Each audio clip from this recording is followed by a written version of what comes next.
All right, Black conservative patriot, let's give him a call. And joining us live with a little bit of difference in the time, but it's okay because we roll with the punches, Mr. Black conservative patriot. How are you, Mr. Patriot? Doing great, Frank. Thanks. Oh, dude, first of all, you have a fantastic channel. It's awesome to finally have you on the show, and I know you have a lot of people that enjoy the work you do, so it's great that we're finally teaming up for what I'm sure is going to be the first of many.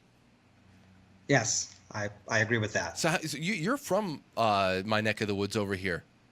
Yeah, I was born in Harlem, and PS 102, baby. When'd you leave? I moved to California when I was in junior high school. Oh, okay. So then you know the area well. You a Yankee fan? I'm not a baseballer. My dad is. Okay. I catch them every time they're out this way. It seems to be whenever there's a game, my dad will buy tickets, and by default, me and my boys will go and have a grandpa, dad, kid day. But I'm not a big baseball fan, unfortunately. Well, this is a good year to be a baseball fan in New York, I have to say. So if there's ever a year to get your juices flowing again, just saying, it might be a good time to revisit. But, dude, it's so good to have you on. I can't wait to talk shop a little bit. Now, I want to start this off just by saying Andrew Klavan, who I follow closely, I love his podcast, and I always loved his work, even before he had a podcast.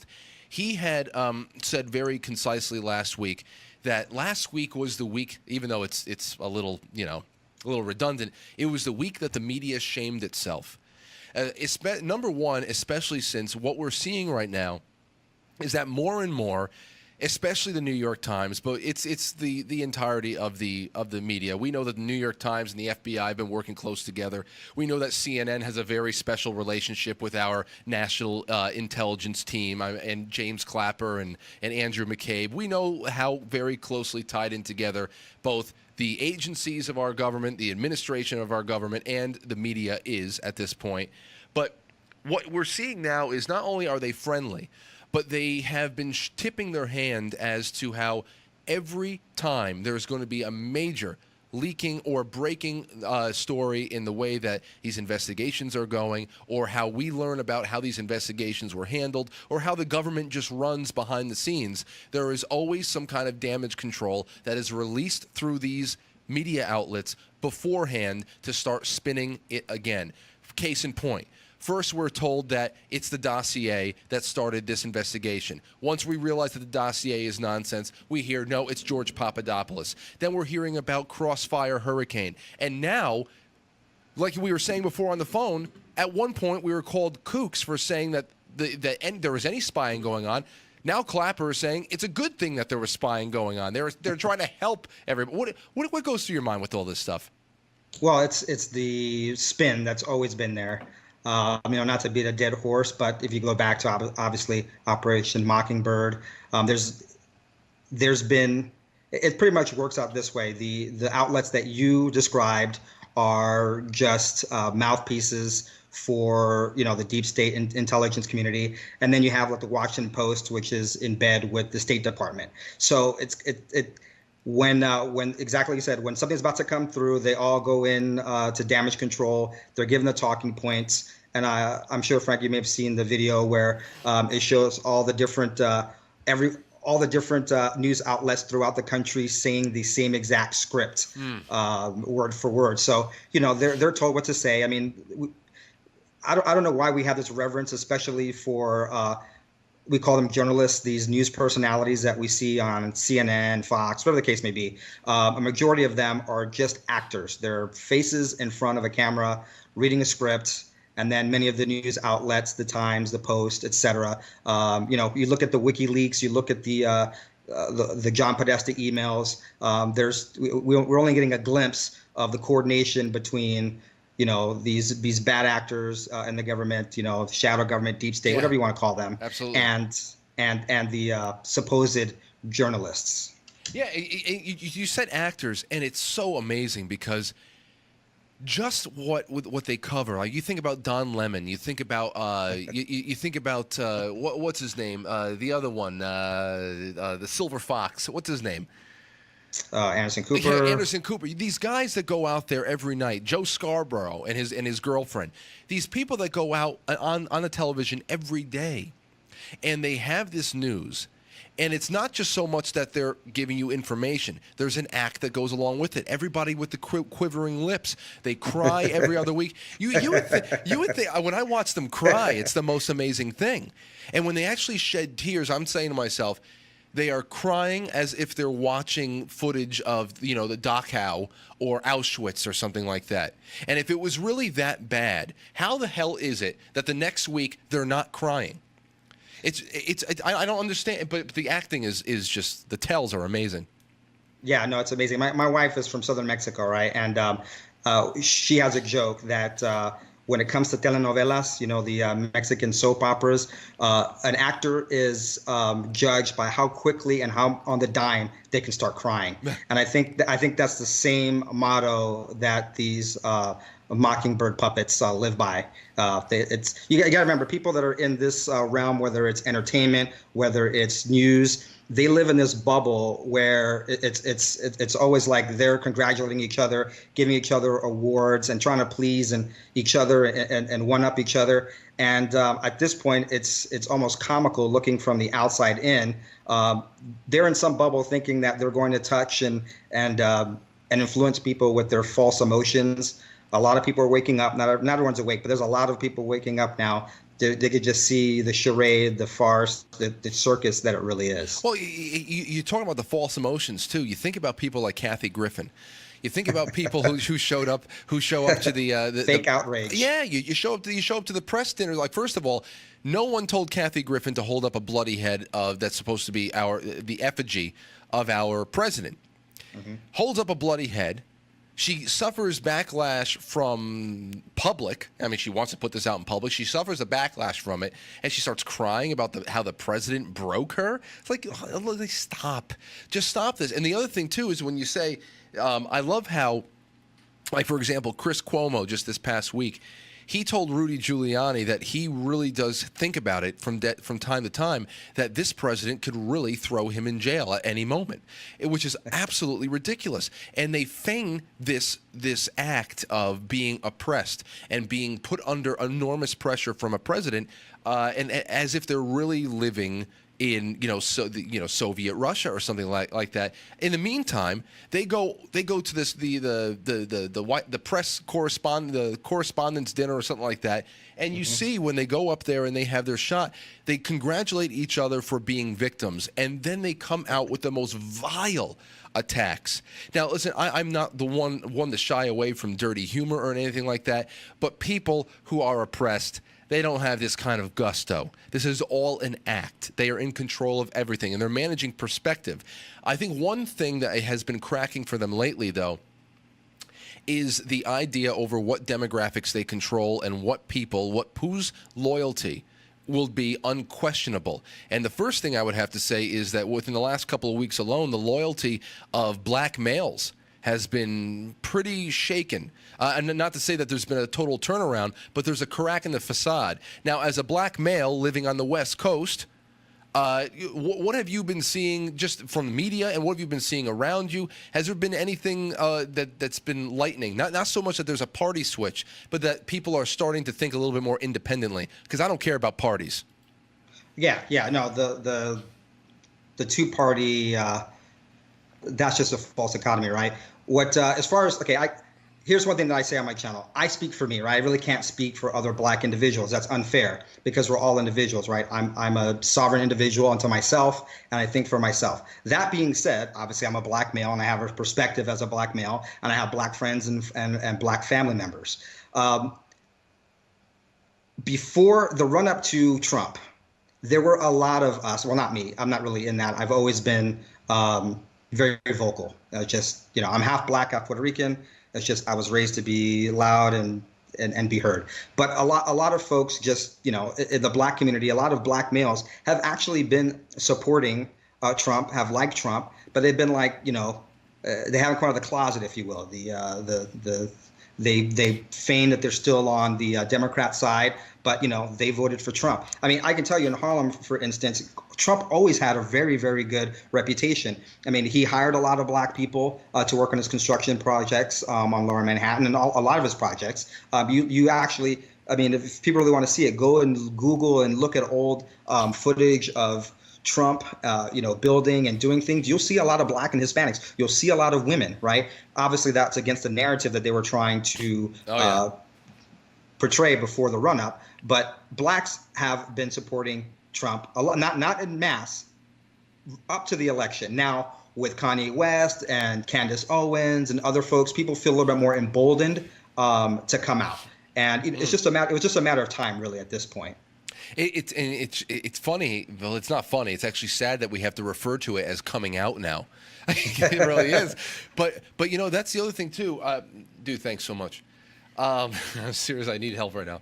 But that's the other thing too, is that you look at and I'm glad that you mentioned the hiring practices, especially here in New York, because that was the pride of all this stuff. Not only that, but just knowing that he was a guy that was really got down on the ground floor, made sure that people on the ground, those were the most important people. That's the way I live my life too. I make sure that I get to know who the parking attendants are before I get to know who the head of any organization is. I want to know who the people in the kitchen are before I know who the hell the managers are. Those are the people who take care of you, and they know what actually is going on.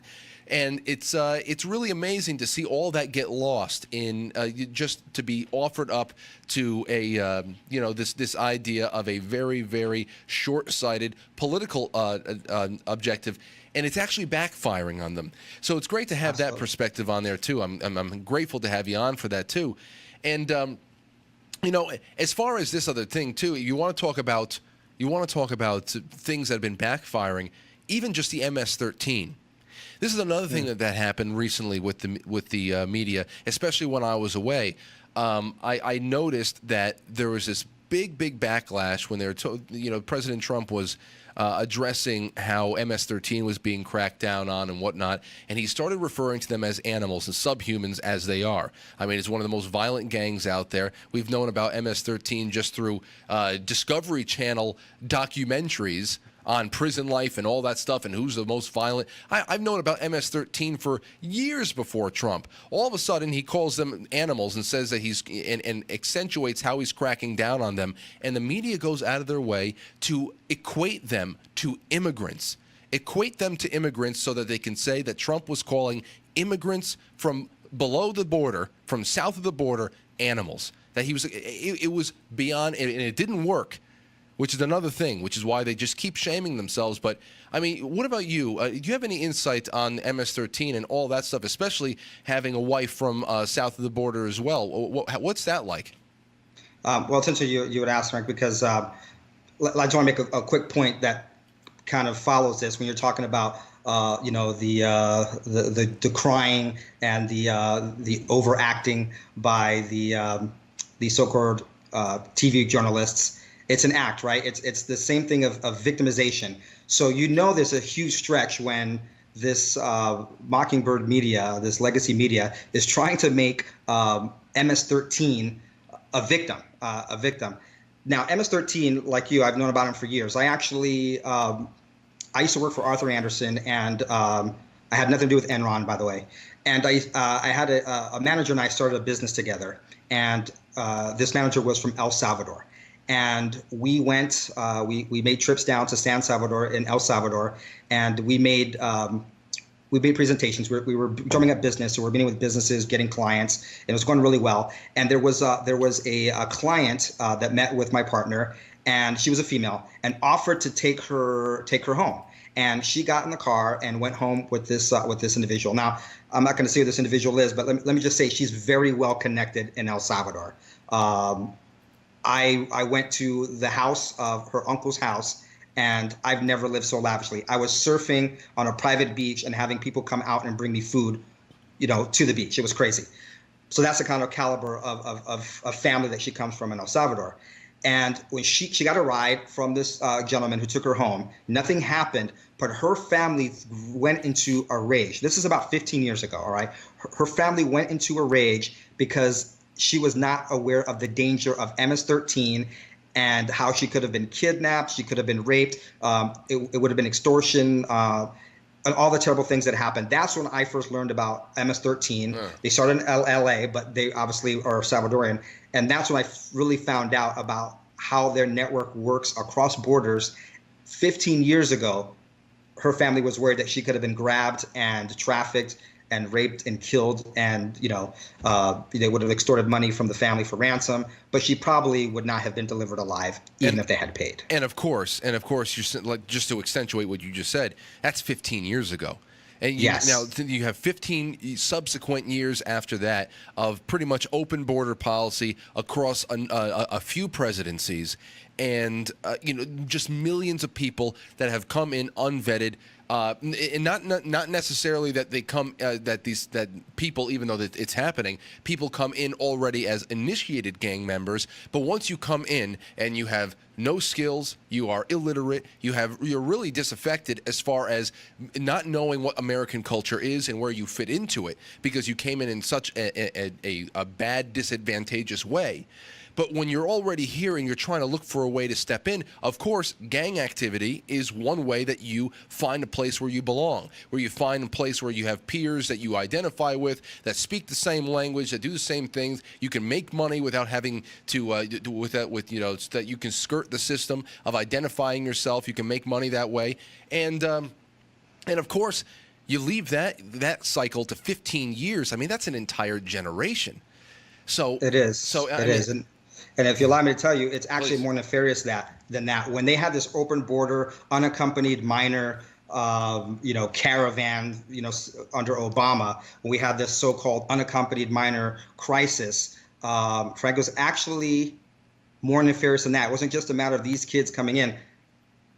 The Obama administration knew these were MS-13 people, and for some folks it's going to sound conspiratorial and crazy, but the MS-13 is an arm of the deep state. They are an assassin arm of the deep state. Not every single MS-13 person is, but they don't know. Once you're initiated into this gang and you're low level, you don't know all the machinations. You don't know all of the going-ons of MS-13. But MS-13 was brought in specifically, or partially specific. Well, specifically, one of their functions that Obama administration and the deep state had MS-13 come in is so they can use them as an assassination arm of the deep state. Well, and that's a reality of MS-13. Not for nothing, but MS-13 has been pretty strongly linked inside of the Seth Rich story. Absolutely, so, absolutely. I mean, there's just yeah, absolutely. And I don't know if you saw this story in Washington Times, where a 40-year-old MS-13 gang member here was sentenced in Massachusetts to 40 years. And what's the name of this cat? He goes by El Animal, the animal. That's his name. He's an MS-13 guy, and his name is El Animal, the animal. So once again, damn it, Trump is right. It's you know what it is? It's really, really fascinating to me, because I was thinking about this the other night. Ever since, and I try to analyze this. I know that people that watch the show or listen to the show probably think I'm just the biggest Trump fanboy, but I really am not. I really am not. I sit back and I'm a fan of things that I believe are good for, or push us in the right direction. I'm a fan of things that are humorous and ironic. And this man has brought on a hurricane of irony, of good humor, of pushing back against political correctness, and of course some things that really push us in the right direction as far as reinstating some sense of federalism and whatnot. And this is one of the things that I think has been the most fascinating, that ever since he coined the term fake news, I mean, it has been like the media has fallen over themselves, tripped over themselves to try to prove that they're not fake news. And all they have done is solidified the fact that all they are is fake news. And I don't know if you remember this, but in the 1990s, Norm Macdonald, he took over Weekend Update on SNL for a while. You remember that? Yep, absolutely. Though every Saturday night that he went live on SNL, he would say, "Thank you, I'm Norm Macdonald, and now the fake news." And it's funny to me because it's just like this is also the reason why that comedy is dead, because the place we used to go to for comedy is reality now. And it's just it can't get any better how we're just swimming in irony, how the president calls these people animals. It even comes down to that. I mean, that's something you can't even plan, and it's just happening as if it's just like the universe is coalescing around him. You know, he calls these people animals. The press goes nuts, falling over themselves, trying to say that Trump was calling immigrants animals. They backfire in that respect, and then somebody, a member of MS-13, gets 40 years in prison, and he goes by the nickname Animal. It's just you can't script it. No, you can't. And one thing I love about Trump, once again, it could be that New York side of me, right? That's just is the master troller that he is, and how he puts them on the defensive. They're not used to that. They're freaking the hell out because he has totally changed. He's flipped the script on them, and they're used to, getting their marching orders at 4 a.m., saying what they need to say, whatever the State Department or the Deep State Intelligence tells them to say, whatever the spin narrative is, and everyone's okie dokie. Everyone goes for it. Bush, then Clinton, then Bush, and then Obama. So they've got these several administrations of the same thing. And then comes Trump, an outsider, not just an outsider, but he knows how they play the game. And he gets them. He gets under their skin. He plays with them. He gets in their head, and he puts them on the defensive. And that's just masterful. I know a lot of people say Trump is about 4D chess and that kind of stuff. I think sometimes people overblow it, maybe give him more credit for 4D chess than and right. Don't get me wrong. I am a Trump fan. I campaigned for him. I like Trump, but he's not infallible and he's not perfect. But I'm telling you, like you said here, I mean, this is providence. This is serendipitous. I don't know what you would call it, but this is not 4D chess. This is just the universe aligning, saying, oh yeah, well, how about this little bit of news? And once again, Trump gets proven right. So maybe at the end of the day, I don't know. Maybe we'll find out that a former opponent of Trump's dad actually did kill JFK. I don't know. That would be amazing if that actually came down. It just keeps getting better. So now, what exactly? And once again, for everybody that's just tuning in, we have Black Conservative Patriot on with us. Go check out his channel. He's been a fantastic guest so far. Great friend of the show already. And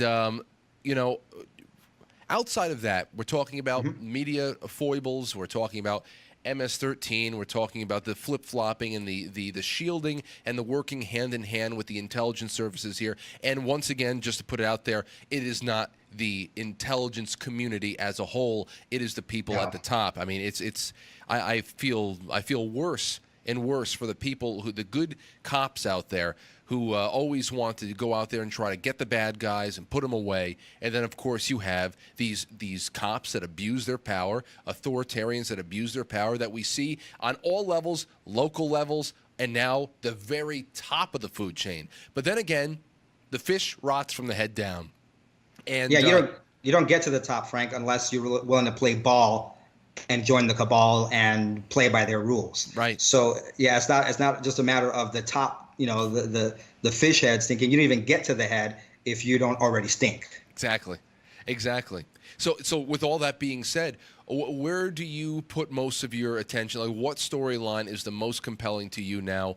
What situation is most compelling? And yeah, that's right now. What do you have your eye on the most?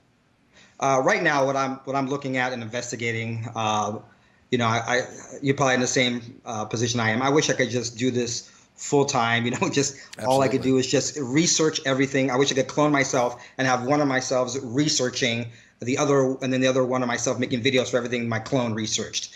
But what I'm looking at now is I'm trying to figure out this game plan that's happening, because, those of us who are red pill in the woke community, whatever you want to call it, that in the truth movement, that have known everything that was fishy from 9/11 or before, whatever the case may be, we've known a lot of this stuff, in the past. And it's amazing to hear, like, even people like, I don't really listen to him I hardly ever listen to him, but I tuned into Rush Limbaugh the other day, and he actually used like deep state and shadow government, all the stuff that we quacks for decades have been, terms we've been using for a long time.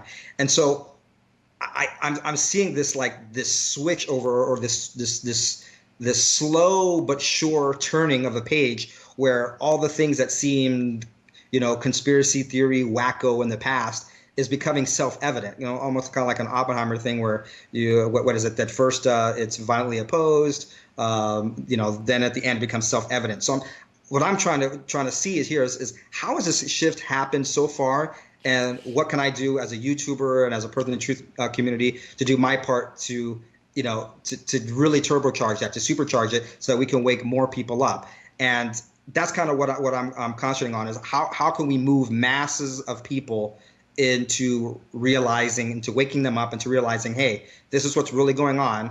And not only is this what's really going on, but a lot of people need to be educated on the Constitution, on freedom, on liberty, on, that we're a republic, that we are not a democracy run by popular vote and popularity, because then, New York and California would rule everything. So, we have to educate people almost on what the basics of this republic are.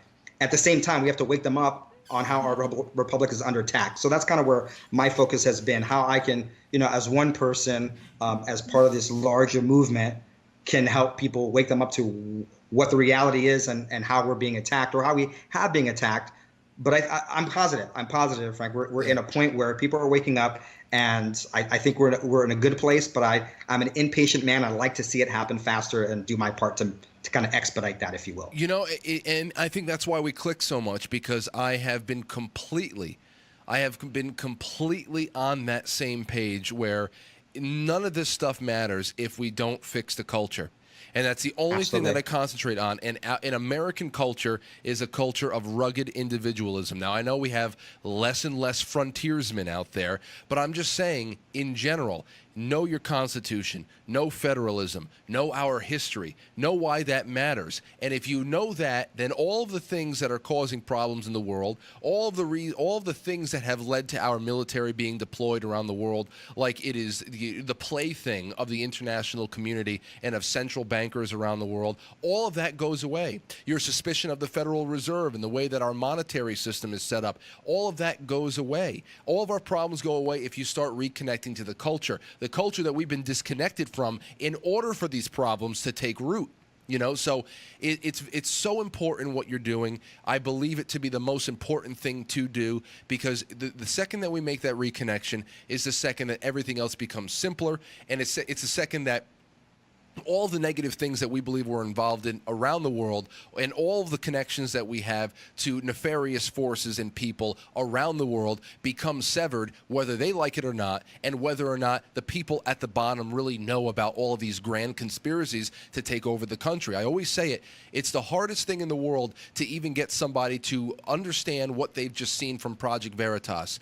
Project Veritas comes out with videos about Planned Parenthood, or how, the DNC is bussing in people to start fights at Trump rallies, and people cannot even process what they see on film. I don't believe that they're going to be able to process grand conspiracies to consolidate the world into a one world government. So without trying to bludgeon people and starting with the end is nigh type of stuff, and selling this conspiracy that people would never be able to process, just sell them our history, a history of independence, exactly, a history of skepticism against central power, a history of disdain for centralized power, and thinking locally and acting locally. If you do that, then you don't need to sell people the hidden history of the world, because it just wouldn't matter anymore. It would lose its power.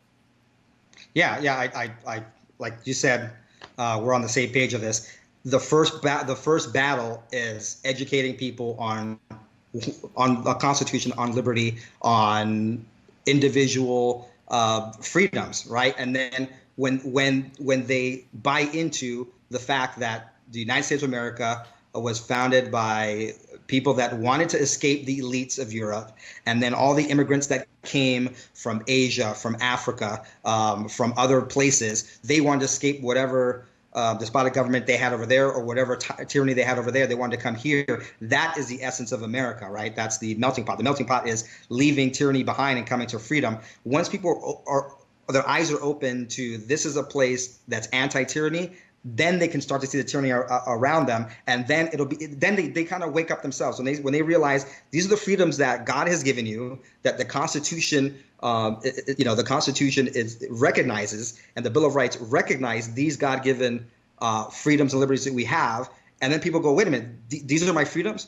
Wait a minute, they're being under attack. Yes, exactly. That's why the NRA. That's why the Second Amendment. That's why freedom of speech. That's why we're against censorship. That's why we're against these deep state actors, penetrating the Trump, candidates, Trump as a candidate, because we're supposed to be free. And if people can realize that they're not being free anymore, I think that's what will wake them up. I mean, they have to have the pain, and then they'll look for the Band-Aid. But if they don't even know they have the pain, the Band-Aid does them no good. Well, because we've been anesthetized. We've been anesthetized by people like Jake Tapper, by people like Don Lemon, who have sold everybody a bad bill of goods. But the great thing is that they're losing their grip. I just saw that Jake Tapper, since last year, has lost 32% of his audience at CNN.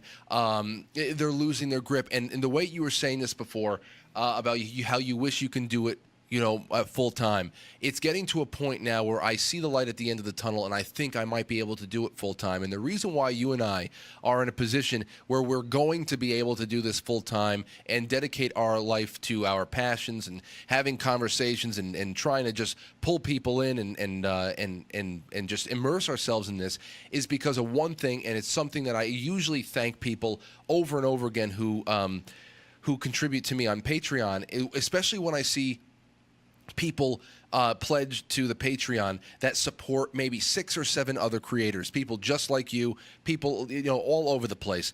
I say to myself, this is why we're winning. This is why the tide is turning, and this is why the mainstream media is dying. Because when you go to Optimum Online or when you go to Verizon, you say, I need a cable package, you have no choice but to pick up CNN. CNN is played on every airport around the world, and that is how they have their viewership. On the other hand, what we're seeing now is in the new media, people are choosing what they want to give their money to, and they are finally, for the first time ever, because crowdfunding is a recent phenomenon, for the first time ever, people who would have been shut out by mainstream media are now being given a chance to be able to sustain themselves and contribute to the conversation in ways that we never have been. So I want to thank you, Black Conservative Patriot, for being on this show for the first time, for the first of many. You are a great voice of reason out there, and it's just been Thank you. It's been so great to have you on, man. Thank you for being with us tonight.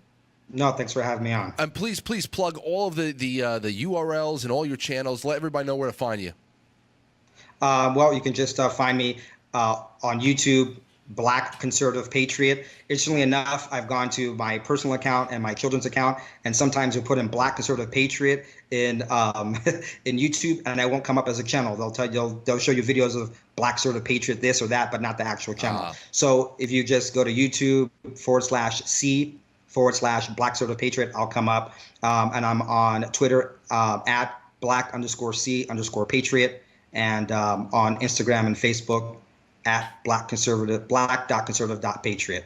But if you find my YouTube channel, you can go in the description in any video and find my links to my other social media. Thanks a lot, man. And for everybody out there, if you're especially on Twitter, if you follow me on Twitter, a couple of my recent tweets actually has Mr. Patriot over here tagged.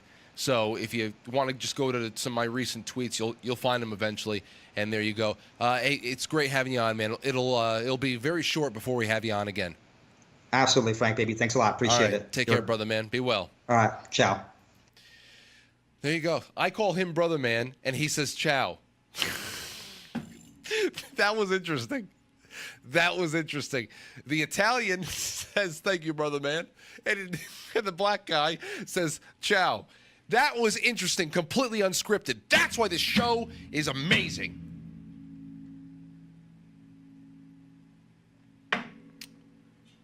What have I done?